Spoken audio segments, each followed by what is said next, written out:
This safe contains evidence of the code Ian Brady used to record where he buried the victims of the Moors murders. Undercover detectives from Greater Manchester Police have come to see whether it can help them finally close the case. In 1966, Ian Brady and Myra Hindley were sentenced to life after police found the body of 17-year-old Edward Evans at their house in Manchester. 2 other victims were found on Saddleworth Moor. A 10-year-old girl called Leslie Ann Downey and a 12-year-old boy called John Kilbride. It was to be another 20 years before the body of 16-year-old Pauline Reed was recovered. 12-year-old Keith Bennett has never been found. Ian Brady's psychiatrist says the location of this grave is a secret the Moors murderer will never surrender. I know, you don't know, you want to know, and I'm not going to tell you.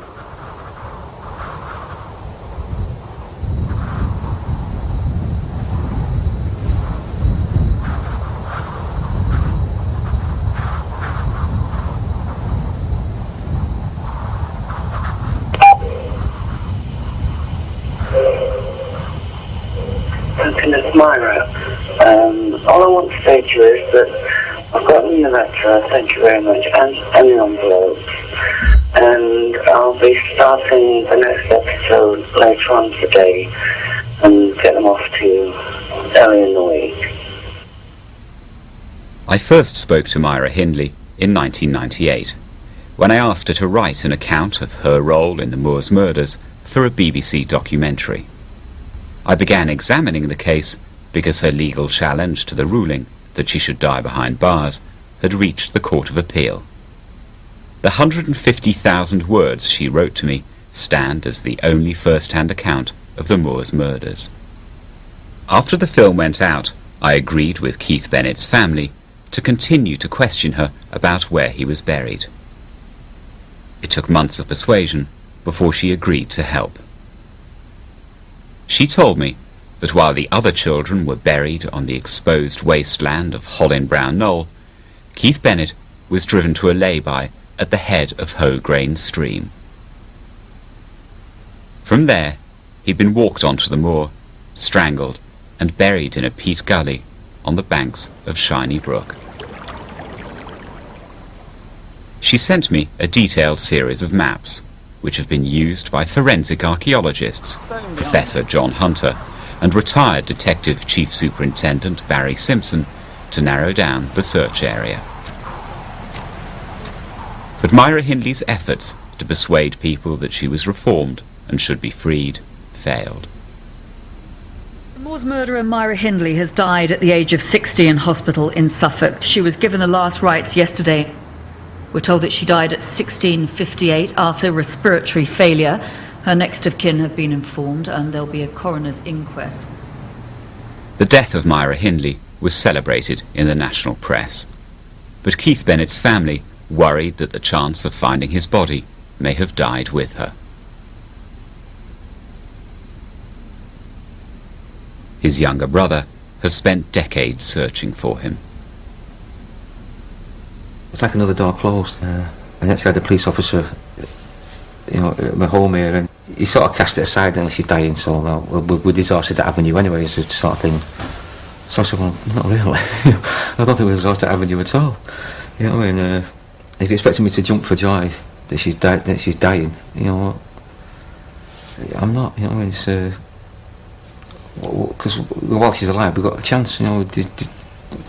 I mean, whatever now she's dead, I mean, whatever memory she had that we were trying to get at, she took with her. But soon after Myra Hindley's funeral, I was given a large collection of her personal papers. They had lain unread in secret storage for years. There was a box in which I found her autobiography. It was never published because her supporters judged it damaging to her cause. There were more than a quarter of a century of letters Myra Hindley had written to her mother from prison. There were also nearly 200 photographs chronicling Ian Brady and Myra Hindley's relationship during the murders. Ian Brady believed these had been destroyed. The box contained everything from the insurance documents for the car she and Ian Brady used to abduct children to the gift he gave her on her 21st birthday. I let Greater Manchester Police and Alan Bennett know what I had. It gives you something else to work on.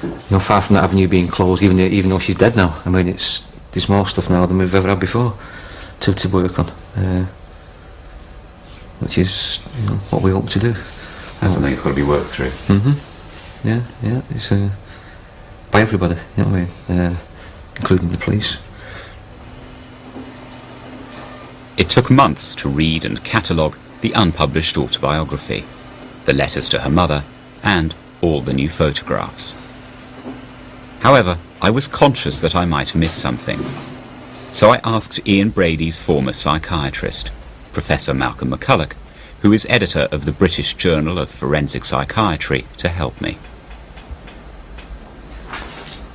How unusual is it to have a selection of material like this? Almost without precedent, very rare. And in psychiatric cases, rare. So how do you approach looking at something like this? Well, first of all, is to read it in detail and to make notes, and also to look at the background that you already have or what you can get from other sources to see what fits. And then to look at what the content is and what it means, to look at the consistency of what is being said with what you know about the background. Myra Hindley's words are read by an actress. I was born on Thursday, July 23rd, 1942. And as I write this, I have just had my 46th birthday, and in less than 2 months' time, I will have spent as long in prison as out of it. So be it. Many people will be surprised to learn that I was born an innocent baby, just like every other baby is. Even though there are inconsistencies and lies, nevertheless, it's virtually impossible to lie consistently. It has to be a judgment. You can't prove it either way. But certainly from reading it with the background I've got, it would seem that there are some things that come out which look true and which further our knowledge of what was going on. At the centre of the autobiography lies Myra Hindley's relationship with her father. She hated him and portrayed him as a bully. This relationship appears to have helped mould her into a woman capable of carrying out the Moors murders. My father wielded total parental control, and I rebelled against it and fought against it, all my life until I was old enough to free myself from it. All his attempts to control me, even the successful ones, were at a great cost, and as a result of bitter recriminations, and often a hard physical punishment. One phrase that sticks in my mind about him beating her black and blue on the buttocks, and other phrases about him being aggressive, violent to her mother as well. And I think that's extremely important. It's well known that people who've been brutalised either emotionally or physically or sexually or combinations of all three develop abnormal personalities with elements of cruelty and sadism later on. Myra Hindley was schooled in violence at a young age by her father. Once, when she was being picked on, he locked her out onto the street and told her to beat the bully or face a thrashing herself. I set off up the street to meet my persecutor, and I quickly concentrated on the things Dad had told me and shown me. As Kenny's hands came up, I shot out my left hand, fist bunched towards his head. As I predicted, both hands went up to protect his face, and I lifted my right hand and slammed it into his tummy, hitting him hard. With a gasp, Kenny Holden's knees crumpled, and before he could recover, I slammed my left fist into the side of his head. Kenny was so totally shocked he sat down heavily on the floor and burst into tears. I stood looking down at him, triumphantly. The autobiography was written at a time when Myra Hindley was denying all involvement in the Moors murders. This made it difficult for her to address her relationship with Ian Brady. But there is one striking story which reveals how after each murder he liked to take a photograph of the victim's grave. It was Christmas 1960, and they were leaving St James's Protestant Church in Gorton after midnight mass. I retained a warm religious glow and came out feeling warmed. Not so Ian, who took a long pull of whiskey and walked across the grass to the edge of a grave, where he casually urinated. I had no idea then that his graves would be marked by photographs and not headstones. This is the first time Myra Hindley acknowledged that there was a system for marking graves. The way she characterises Brady as the mastermind behind the murders is continued in the 150,000 words she wrote to me years later. She claims he bullied her into abducting the children, and that she was never there when they died. But the pictures I have been given are frequently at odds with Myra Hindley's description of her relationship with Ian Brady. This unique visual record reveals the strength of the bond between them, and in doing so helps explain why the full significance of the photographs has remained hidden until now. Well, there's an element of play in that he's got his right hand almost round her neck, but she's not distressed, she's leaning towards him, and he's leaning back in order to look at her. So it's playful. Presumably, he got the camera to do that automatically. Yes, half-time it looks like it's lying on the ground, doesn't it? Because the grass is focused in the foreground. That's right. The gun? That looks almost military, doesn't it? She joined a gun club. Yes, that's right, to get the guns.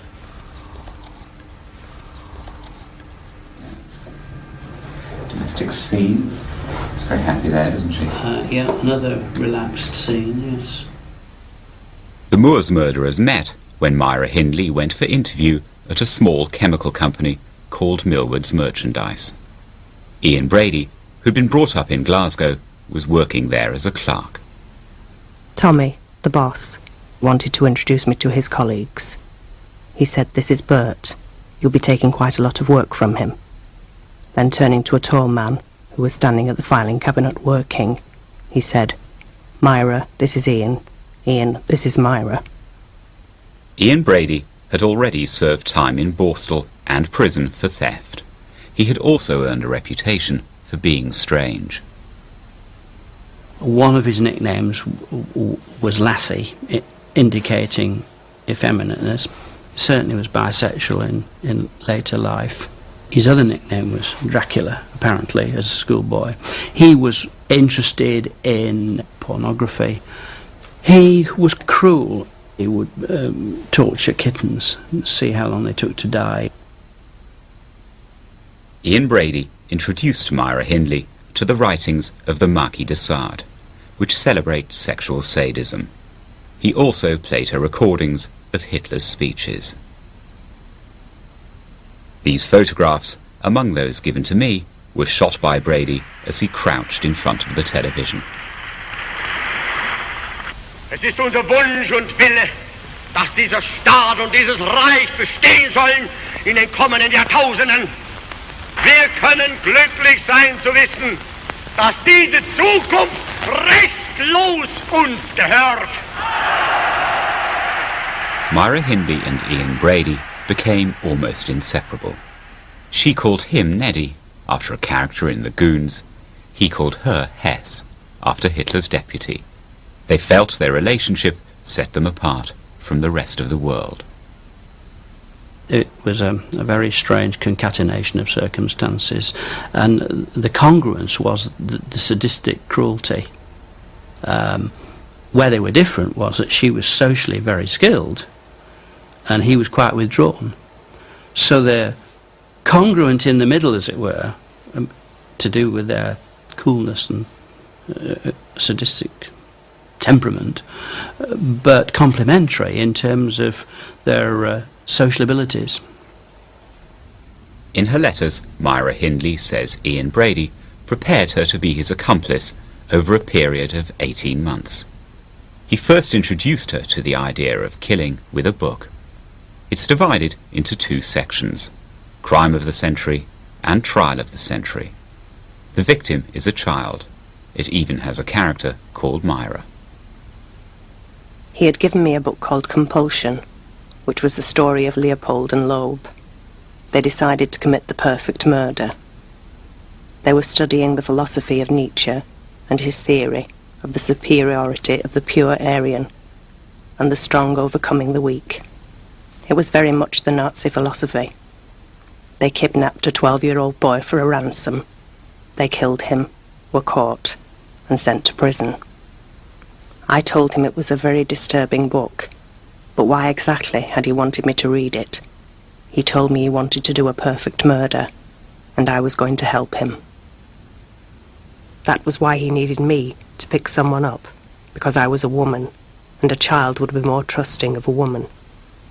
I burst into tears, and he slapped my head backwards and forward, and began strangling me.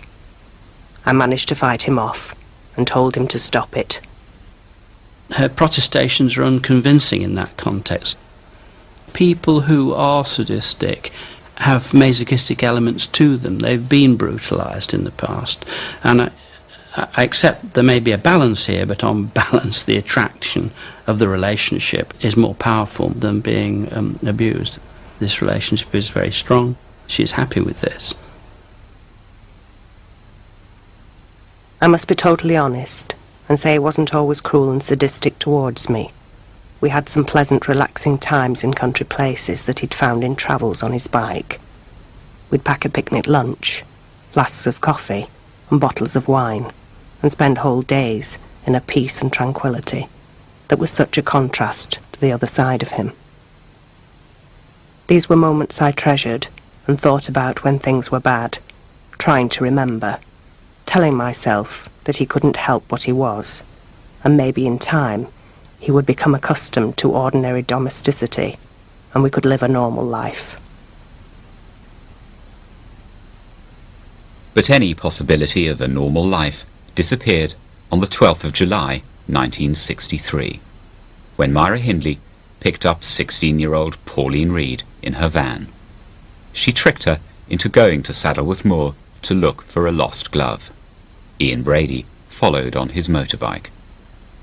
When they got there, he led Pauline onto the moor, raped her and cut her throat.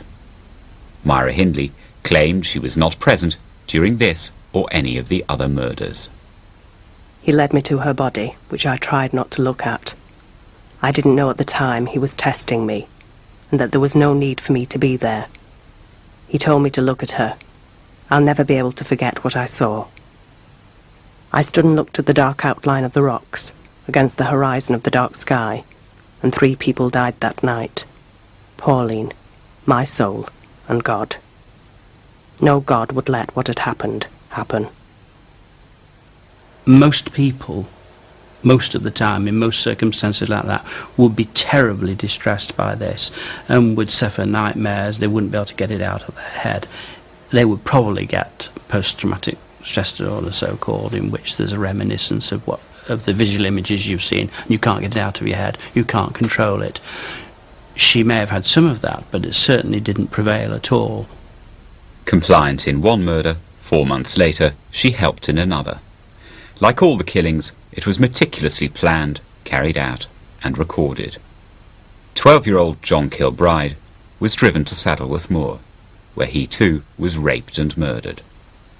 Several weeks later, they returned to his grave, and Ian Brady took a photograph. He stopped me as I was walking and said to turn round, moved me about a bit, and told me to kneel down and look at Puppet, whose head was showing from where he was still wrapped inside my coat. I now know, and knew quite soon afterwards, that he'd photographed me virtually kneeling on John Kilbride's grave. Do you believe that? No, I don't. I think that she didn't know, because I think he rehearsed his intention, his script, if you will, to her endlessly. They spent a lot of time together not only at work, but of course living together, I think she knew. How important was the idea of ritual and patterns to Ian Brady in these murders? With the benefit of hindsight, it looks very important. I'm struck by themes here that the bodies are not to be discovered, but Brady is to know where they are.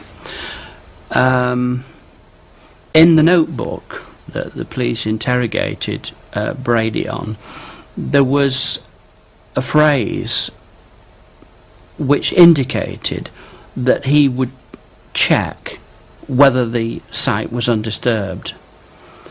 And I think that's part of ritual, and obsessional, if you will, that the bodies are still there.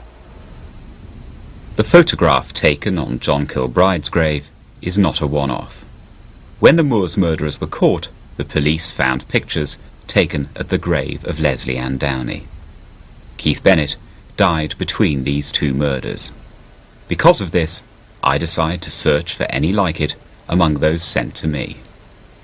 Myra Hindley's description of Keith Bennett's disappearance is the most detailed of all the murders. I hadn't wanted this to happen. I was tense and terrified, and I tried to concentrate my mind miles away from where I was. Finally, after what I think was roughly half an hour, by which time dusk had begun to descend, I heard him whistle or call, and when I stood up, he was waving me back down to the stream bed. Virtually nothing was said as we made our way back, except for him saying the spade was hampering him, and he'd have to hide it, which he did. Keith Bennett's brother and sisters were at their grandmother's house, waiting for him to join them for the night. Keith was supposed to follow us up later,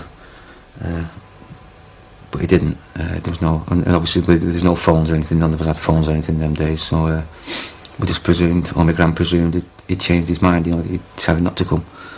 And I think thinking back now, the horrible thing is that night, we were all safely at ground, we were all safely tucked up in bed. And obviously, we were all asleep. Keith had already been murdered at that stage. He'd been taken away and been murdered. But I used to talk to him still over night time. Where are you, Keith? When you're coming home, what's happened to you? And just really, strange things. But it was never ever the same again. Obviously. In describing the murders, Myra Hindley always claimed she wasn't there when the children died. Distancing herself from their sexual abuse and the act of killing was central to her case for freedom. But she completely failed to provide an account of the murder of Leslie Ann Downey. She was abducted from a fairground and taken back to their house in Hattersley. A tape recording of Myra Hindley shouting at the 10-year-old girl not to spit out a gag was a key piece of evidence in her conviction. I repeatedly pressed her on why she had excluded this from her account. I'm finding it very, very difficult to do this Leslie Ann Downey thing. I think I'll have to be as brief as possible. There was that tape, which isn't what people think it is, but it's bad enough, and I just hurt so much to think that I could have been such a cruel bastard. The Moors murderers were caught when Ian Brady made a mistake. He beat 17-year-old Edward Evans to death in front of Myra Hindley's brother-in-law. After the killing, David Smith went to the police. And the next morning, there was a knock on the back door, and I opened the door. And to cut a long story short, it was a policeman dressed in a baker's uniform with his jacket and hat. And it had sunblast on the pocket. And the first thing I said was, "You've got the wrong house. We have mothers of pride." When the police entered the house, they discovered the body of Edward Evans. Ian Brady was arrested immediately. Over the next 3 days, officers uncovered a large collection of mementos to the murders, and evidence that linked Hindley to them. She was arrested and taken to the cells beneath Hyde Magistrates' Court, where the now infamous arrest photograph was taken. Within 10 days, the police had recovered the bodies of Lesley Ann Downey and John Kilbride. Ian Brady's photographs were central to their search. My solicitor told me they'd found the body of a child, identified as Lesley Ann Downey. Did I know anything about it? And I said no. I think a week after that, I'm not sure, they found John Kilbride's body. And they charged me with the murder of, I think it was the murder of John Kilbride. Yes, it was. They set me down behind a table, and on the table was a large poster of John Kilbride, and they had this album of photographs, and they said to me, will you just identify these pictures or photos, or tell us if you've seen them before. And I looked, and it was a moorland scene. And I couldn't say I hadn't, because I was standing on a rock, and I said yes. And then they turned over the page, and it was horrendous. It was a picture, a photograph of just after they'd unearthed the body of John Kilbride. And I turned my head away and I said, I'm not looking at those. Please close that book. When Brady and Hindley were arrested, did you and your family immediately realise that it was them who'd taken Keith? Yeah, I think, well, the parents did, and then my auntie did, my gran did. Well, especially when we found out Brady lived just up the road, just over the road from the school, we went to.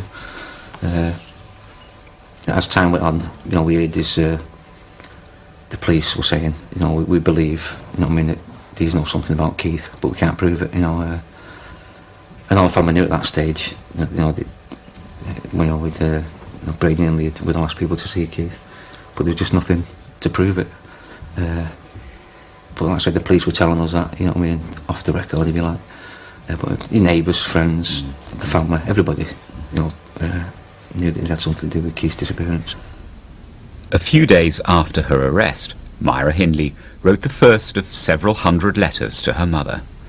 This unguarded correspondence, which she asked to be destroyed after being read, strips bare the true nature of her relationship with Ian Brady. It also reveals that the Moors murderers were obsessed with controlling what happened to the photographs taken during their relationship. Keep all the photos for us, for reasons. Ones of the dogs, scenery, etc. 11th of December 1965. Dear Ma'am, if you would drop Ian a short note and a box of Maltesers, I'd be glad. Believe me, Ma'am, when I say 99% of Smith's evidence against Ian and I, particularly Ian, is lies, nothing else. 29th of December 1965. Dear Ma'am, on Christmas Eve at tea time, Mrs. Brady brought Ian and I a meal in. We had half a chicken each, turkey sandwiches, half a bottle of Sandeman's port wine, chocolate biscuits, and Swiss rolls. I really enjoyed it. It was almost like being at home again. Mr. Curtis, my counsel, wrote here, asking them to give me permission to have my hair bleached, as the dark roots are very much in evidence. But permission has been refused, so I'll appear at the trial looking terrible with streaky, lifeless hair.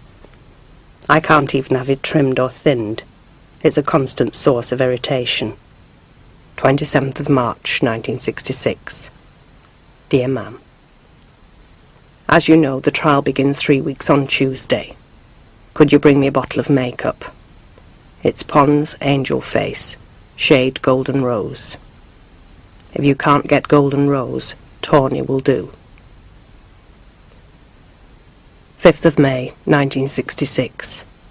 Dear Ma'am, it's 7 a.m. Friday, and probably the jury will return its verdict today. Whether or not Ian and I killed those children, there's no need to go into the matter. Just believe your own heart. My fondest love to you all, to my Gran, who I'll probably never see again but will never forget. I won't say any more about this just now. I've just started crying, and I don't want anyone to see me.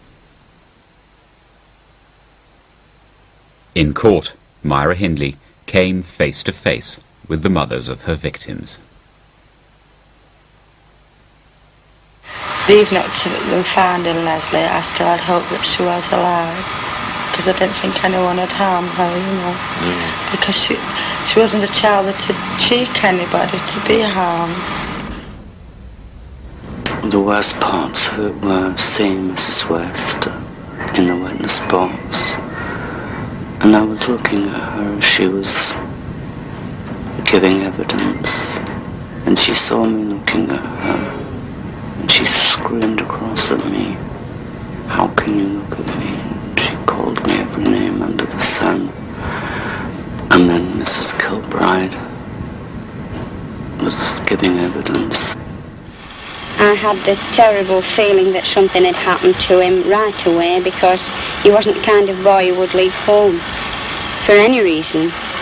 And he was quite happy and very pleasant, always singing and whistling, and I just couldn't see him going away with anyone, unless it was in an innocent way, perhaps to do a little job or something like that. He'd be enticed into a car that way. But the bond between Myra Hindley and Ian Brady was not broken by the distress of the mothers. And it suddenly hit me just what I'd done. And I think he sensed this. We were sitting next to each other, and he just put his hand on my arm and squeezed my arm. And I turned around and looked at him, and he was telling me with his eyes to keep quiet. What was it like for you and your family during the trial, knowing that these people had probably killed Keith, but there was no connection, they weren't being tried for it, and so it was, whatever happened, the mystery was to some extent going to remain unresolved? Well, I think what the main thing was just hoping they would say something, you know, and they would admit, you know, to knowing something about Keith and Pauline. You know, but they never did. No, not till many years later. The Moors murderers were sentenced to life imprisonment, with the judge recommending that Myra Hindley should not be released for 26 years. 6th of June, 1966. Dear Ma'am, I knew I would have to go to prison for some time for harbouring, but I didn't think it would be for this long. Ian's at Durham Prison on the special wing. Poor thing, he sews mail bags during the day, but he says it helps to pass the time quicker than expected. Will you do one thing for me, Ma'am? Take out a policy on, or for me, for £0.50 a week.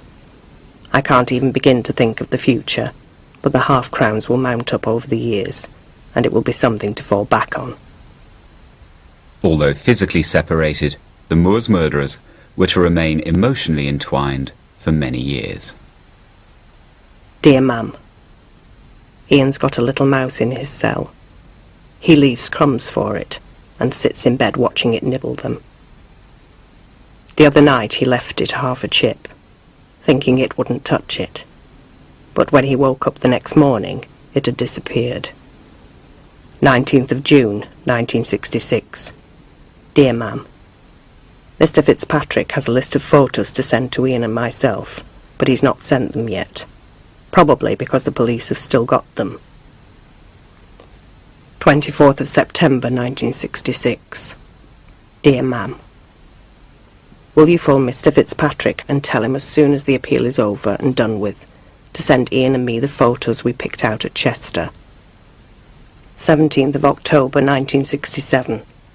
Dear Ma'am, Mr. F is still trying to have our photos and tapes, etc., returned, and has written to the Director of Public Prosecutions about them. So if he has no luck there either, I've got a list to write to about that. One in particular is an organisation called Justice, which looks into anything that may have been a miscarriage of justice, or if the police have abused their powers, which I am convinced they have when they refuse to return our property to us. In August 1968, Ian Brady and Myra Hindley's solicitor finally succeeded in getting the Director of Public Prosecutions to hand over all photographs not connected to the known murders. The negatives were sent to Myra Hindley's mother for safekeeping. The letters show that although there were nearly 200 pictures, Ian Brady was desperate to get his hands on just a few of them. 6th of August 1968. Dear Ma'am, I told Neddy you were having those 3 of me developed, and he's pleased, for he feels that you will get them done quicker than his mam. When you've collected them from the chemist, send them to his mam, for I've told her you're seeing to them, and ask her to post them direct to him right away, or send them direct to him. He writes insistently, not only frequently, but insistently, he must have them. And she writes in her letters to her mum, he won't be satisfied. Please, mother, bring me these pictures. Then he'll stop. Over the next 3 years, Myra Hindley bombarded her mother with demands for the photographs. All of these letters were read by prison staff who were censoring them, but have not been read for evidence about the murders until now. Over time, their tone becomes increasingly fraught. 11th of January 1970. Dear Ma'am, I want you to tell me what has happened to the slides, for I feel sure there must be something wrong, as it is months and months since I first asked you for them. He keeps asking me why he hasn't received them yet. 3rd of February 1970. Dear Ma'am, you keep saying you'll bring the slides down here with you, and you never do. I keep putting him off with vague excuses, but I think he thinks I haven't asked you for them. And in his last letter he says he will have to send someone round to collect them. Although the threat worked, and Myra Hindley's mother supplied the copies Brady wanted, she ignored his request to destroy all the originals. 16th of June 1970. Dear Ma'am, thanks for bringing the slides, love. I'm sorry to have nagged about them for so long, but now that you have brought them in, everything is all right. It's reasonable and sound to conclude that these pictures portray or remind him of special events, and that must be killing and burial sites. And that indeed is the sort of thing that happens with sadists, that they review what they've done, either they remember it in fantasy, and that reinforces them, or they have artifacts, body parts, even hair, souvenirs, pictures, elements of what had happened, through which they're able to relive what had happened. And of course we know that there are pictures extant of at least 2 burial sites with Myra in the picture carrying a dog, holding a dog. As I'm going through the negatives, I am struck by how similar one of them is to the picture taken on John Kilbride's grave. I tell the police. It turns out they made a full set of prints from the negatives before returning them to Myra Hindley's mother in 1968. Tell me what went through your mind the first time you saw that photograph. Well, you think John Kilbride. I think anyone who sees it would think John Kilbride. I am in constant contact with Greater Manchester Police. Investigating the significance of the photographs becomes part of the operation to find the remaining body. 2 undercover detectives come to the BBC to examine the material. They trawl through each of Hindley's letters to her mother and study the photographic negatives. A problem they face in establishing whether the dog picture, or any other, is a grave marker is that the Moors murderers communicated through messages written in a secret code. These were hidden in letters between them and copied into Myra Hindley's poetry notebooks. Police asked GCHQ and independent codebreakers to help. But although the code is cracked, the messages they find are meaningless to anyone other than the Moors murderers. There's little chance of Ian Brady helping the police, and Myra Hindley is dead. But why did she take the secret to her grave? She needed to get out. She was really very distressed and upset by being in prison. And to do that, she had to convince people that she was either all right, rehabilitated, or was never there and it wasn't me, as it were.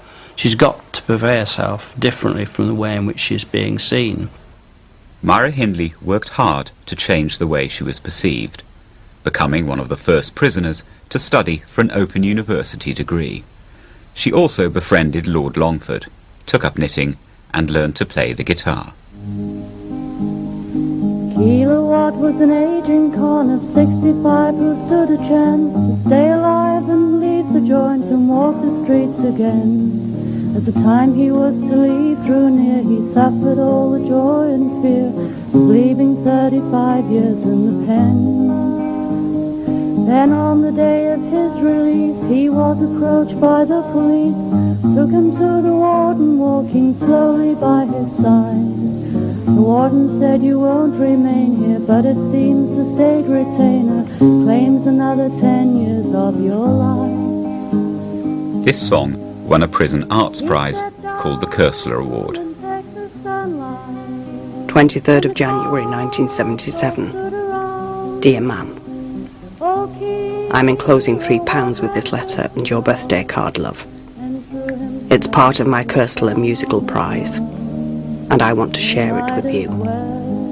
Spend it on something nice for yourself. Have your hair done, or get yourself a blouse or something. But we'll raise the prisons to the ground. Help us raise the prisons to the ground.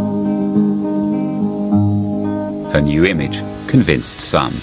In 1977, the BBC screened a programme asking whether Myra Hindley should be paroled. She viewed this as an important moment in her struggle for freedom. 11 years ago, Myra Hindley was found guilty of the murders of 17-year-old Edward Evans and of Leslie Ann Downey, who was 10. Like Ian Brady, with whom she'd stood trial, Hindley was sentenced to imprisonment for life. Dear Ma'am, I have decided to agree to the BBC programme, as it will deal with the question of parole. There will be 4 people arguing for parole for me, and 4 against. Yes, well, my impression of Myra Hindley, when I first went, I didn't know what to expect because all I'd read was inflammatory reports in the newspapers. When I met her, she was very different. She was tall, slim, attractive, quietly spoken, sensitive person, reads a lot. And, you know, I don't like this expression, an angel, because, I mean, she's a very nice person at the moment, and I'm certain if she's let out, there's absolutely no risk at all that she'd ever, you know, molest a child in any sense at all. I had to hear the tapes of my daughter, and I never heard Ian Brady. It was Myra Hindley on that tape with my daughter, not Ian Brady. I had to listen to that and identify the body. Dear Ma'am, I've just bought myself a caftan, which I saw advertised in the Sunday Times magazine. It's really nice.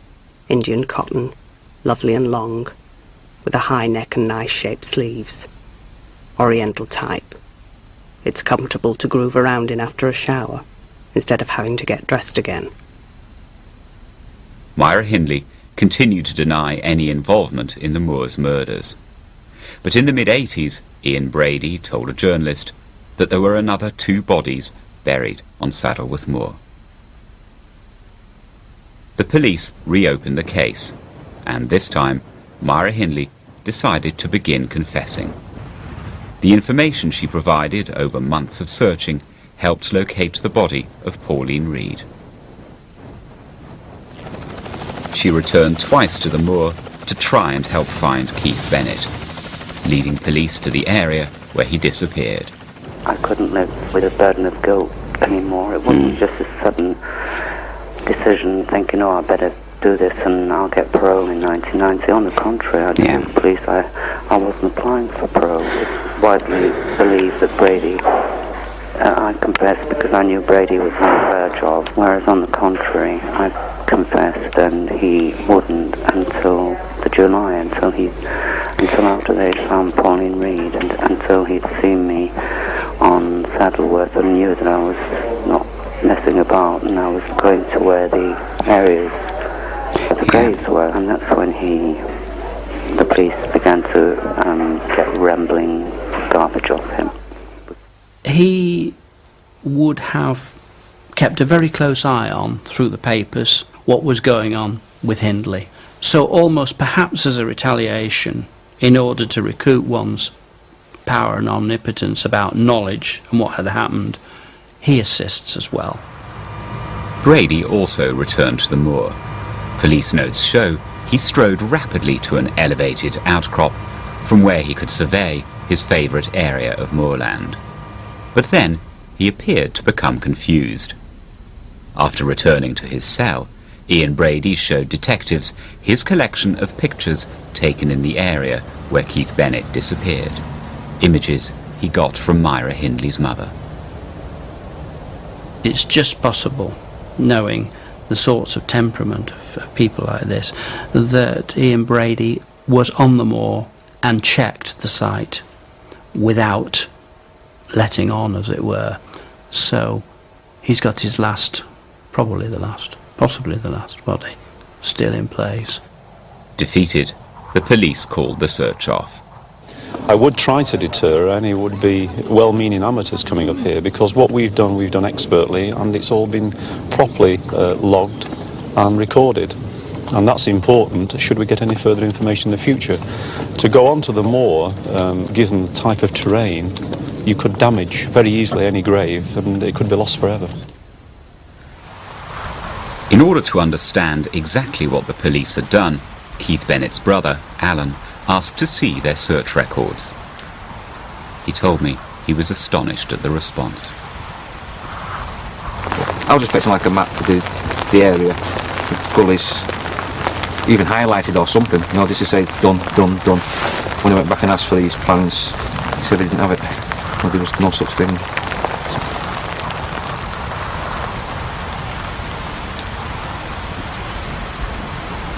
I went to see Peter Topping several times, just to ask him things that, you know, doubts I had in my mind at the time, you know, just ask him, you know, if he believes Keith's still there, you know, if he believed, you know, if he had more time, could he have found Keith?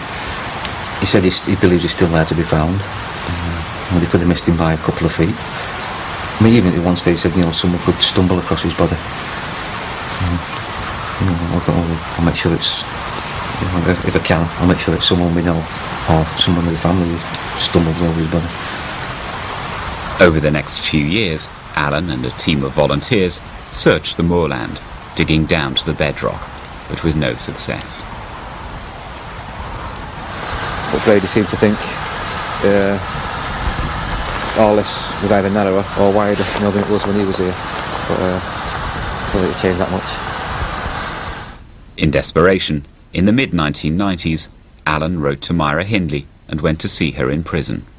She offered to help, but yet again failed to mention that she had supplied pictures to Ian Brady. The priest who took her final confession maintains that Myra Hindley's desire to help was sincere. I think she genuinely wanted to help find him. She'd met his brother. She was very impressed with his brother.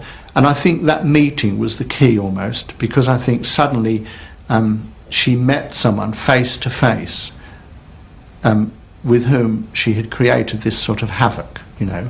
I mean, she had destroyed their lives. When she met Alan, then he became real, and he, in a way, brought the reality of what she'd done into her life. And then she wanted to put it right and to find the body, and she worked very hard at it. Myra Hindley knew that the discovery of Keith Bennett's body would have closed the Moors murder case and made it easier for her to be released. But admitting to hoarding pictures of graves would have undermined her claim that she was bullied into the murders by Ian Brady. When asked to help, she provided maps of the route they took the night Keith died. The forensic archaeologists searching for his body now want to know how these relate to Ian Brady's photographs. A detective from the 80s search has come to show them where they were taken. I mean, this one, I think it's coming back, walking back down Shiny Clough. If we're happy that the water is flowing this way, well, which way do you think? I think it's coming towards us. I would say going in that direction if we're assuming that the water's coming down this way. But if the flow was coming away, you wouldn't see that rock. You wouldn't say it in this level of water probably anyway, would you? Oh, I see what you mean. Yeah. Just a thought. What's that one? Do we know where that one is? Well, we have identified it 13 years ago, John, but today we'll have to find it again. Is it that way, do you reckon, or this way? I think it's that way. Well, let's just go up to the next corner. Okay. When they were trying to work out where Ian Brady had taken his photographs, detectives struggled with those that lacked distinctive background features. These pictures were grouped with images in which the Moors murderers were wearing the same clothes. It was on this basis that they discounted the picture in which Hindley is holding her dog and staring at the ground, a pose similar to one she struck in a photograph known to be a grave marker. When I first started going to see the police, showing these photographs, I was told they were identified. Every photograph identified as a particular area. I've since found out that they didn't identify the area, they identified what Hindley was wearing. I mean, when I go to the mall, I have a black coat. You know, that I wear when I go to the mall, a weatherproof coat. If I was to go to Whaley Bridge or another open area of moorland, I'd wear that coat. You know what I mean? You don't have you don't have a Whaley Bridge coat, you don't have a Shiny Brook coat. You know what I mean? It's ridiculous. You know what I mean? And so they need to start again. They need to get all these photographs again and identify exactly where they're taken. You know what I mean? Identify not what she's wearing, what's behind her. The police have now hired a firm of expert image analysts to re-examine all of Ian Brady's photographs for clues of where Keith Bennett is buried. Dear Ma'am, will you phone Mr. Fitzpatrick and tell him as soon as the appeal is over and done with to send Ian and me the photos we picked out at Chester? Dear Ma'am, I want you to tell me what has happened to the slides, for I feel sure there must be something wrong, as it is months and months since I first asked you for them. He keeps asking me why he hasn't received them. You keep saying you'll bring the slides down here with you, and you never do. Dear Ma'am, I keep putting him off. Thanks for bringing the slides, love. I'm sorry to have nagged about them for so long, but now that you have brought them in, everything is all right. The police want to know which pictures were sent to Ian Brady in the hope that they might lead them to the grave of Keith Bennett. Detectives asked if they could have a warrant to search his cell at Ashworth Special Hospital, but government lawyers told them there was a legal problem. The courts had refused a demand by the families to prosecute the Moors murderers for the killings of Pauline Reed and Keith Bennett, ruling it would be a waste of taxpayers' money. Without the prospect of a charge, the police can't get a warrant to search Ian Brady's cell. The Bennett family is furious.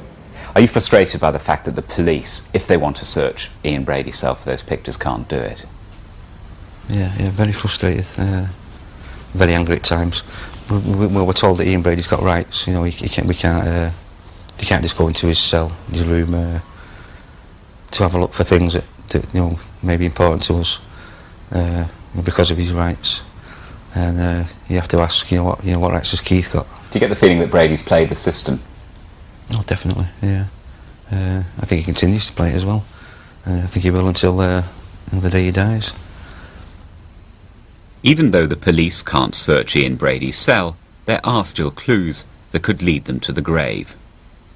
Besides hiring image analysts to examine all of Brady's photographs, they're trying to locate where the picture most like a known grave marker was taken. Geologists have told them that the rocks visible behind Myra Hindley only occur on low-lying parts of the moor, like the area where Keith Bennett disappeared. The police have commissioned the analysis of water samples from this area for traces of a decomposing corpse. The forensic archaeologists who carried out the work now want officers to help them dig the moor. We can certainly use a machine carefully if you get a machine out here, but even just manpower to strip this area and just for once and for all get rid of it. You know, I can't say that enough times.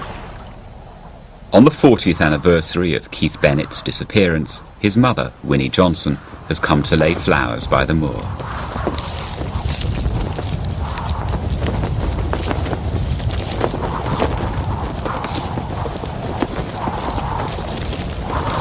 They can find him if they want to, but all they're saying is they want fresh evidence. They've had 40 years of bloody evidence. What more do they want? They don't think what it's doing to me and my family, or other people that are around me. It's me that's being tortured. It's me that's taking it in the back. Nobody else. The police have spent more than a year working on the evidence that has emerged from Myra Hindley's papers. They refuse to be interviewed on their past performance or the current investigation. No senior officer has given an interview since the last search, which took place in a blaze of publicity almost 20 years ago. The police insist they remain committed to finding Keith Bennett. Until they do so, Ian Brady's former psychiatrist says he will view himself as the victor. It is his perfect murder. The final control is the possession of the body. The possession of the body. And as long as that's the case, he can view himself as the winner, even though he's in prison. Yes, absolutely, yes. I know, you don't know, you want to know, and I'm not going to tell you.